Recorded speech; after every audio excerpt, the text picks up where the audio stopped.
ang lugar ng balon kung saan nagpakita si Arkanghel Gabriel kay Birheng Maria at sinabi niya na ito ay huwag matakot dahil siya ay nakasumpong ng pabor mula sa Diyos.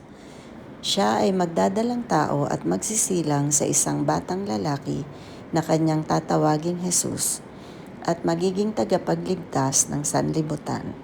Sa kasalukuyan, ang balon ay nasa loob ng isang simbahan sa pangangalaga ng Greek Orthodox Church sa lungsod ng Nazareth, kung saan lumaki ang ating Panginoong Jesus.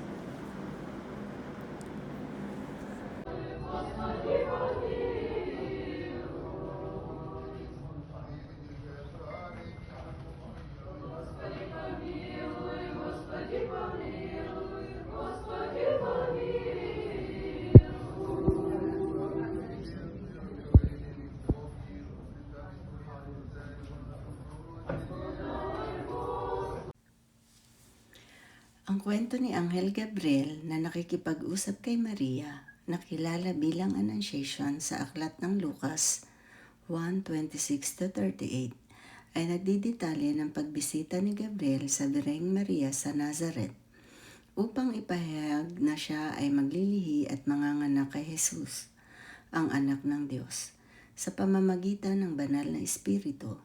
Sa kabila ng pagiging isang birhen, bagamat naguguluhan at nag-aalinlangan si Maria kung paano ito mangyayari, tinanggap niya ang kanyang tungkulin ng may pananampalataya na nagsasabing, "Narito ako, ang alipin ng Panginoon. Mangyari nawa sa akin ang ayon sa iyong salita," na nagpapahiwatig ng plano ng Diyos para sa kaligtasan ng sangkatauhan sa pamamagitan ng kanyang pagsunod.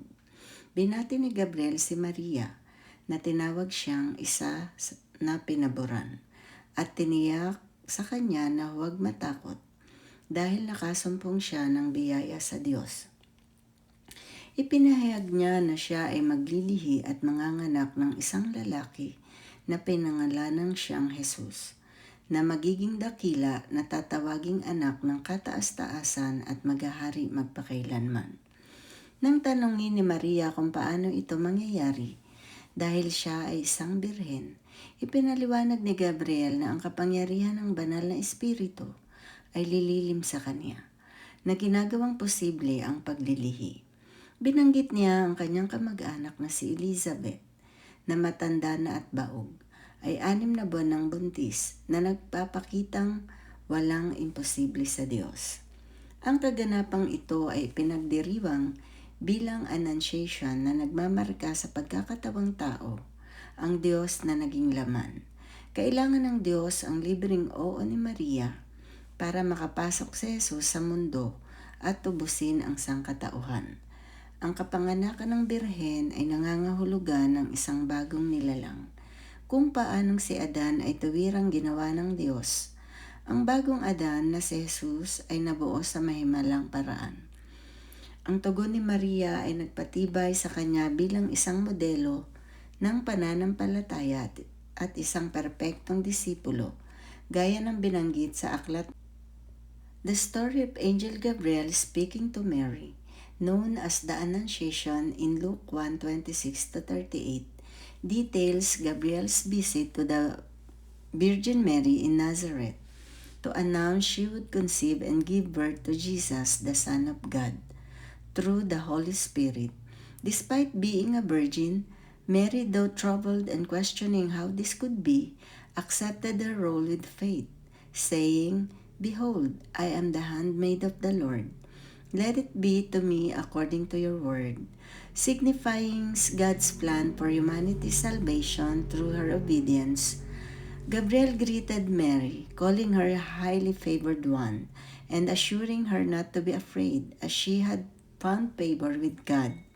He announced she would conceive and bear a son, naming him Jesus, who would be great, called the Son of the Most High, and reign forever. When Mary asked how this could happen as she was a virgin, Gabriel explained the power of the Holy Spirit would overshadow her, making the conception possible. He mentioned her relative Elizabeth, who who was old and barren, was already 6 months pregnant, showing nothing is impossible with God. Mary's question, "How can this be since I have no husband?" showed her understanding of human conception and her virginity, possibly indicating a vow of celibacy. Her final acceptance, "Here I am, the servant of the Lord. Let it be to me according to your word," was a momentous act of faith and obedience, allowing God's plan to unfold. This event is celebrated as the Annunciation, marking the incarnation, God becoming flesh. God needed Mary's yes for Jesus to enter the world and redeem humanity. The virgin birth signifies a new creation. Just as Adam was made directly by God, the new Adam, Jesus was formed miraculously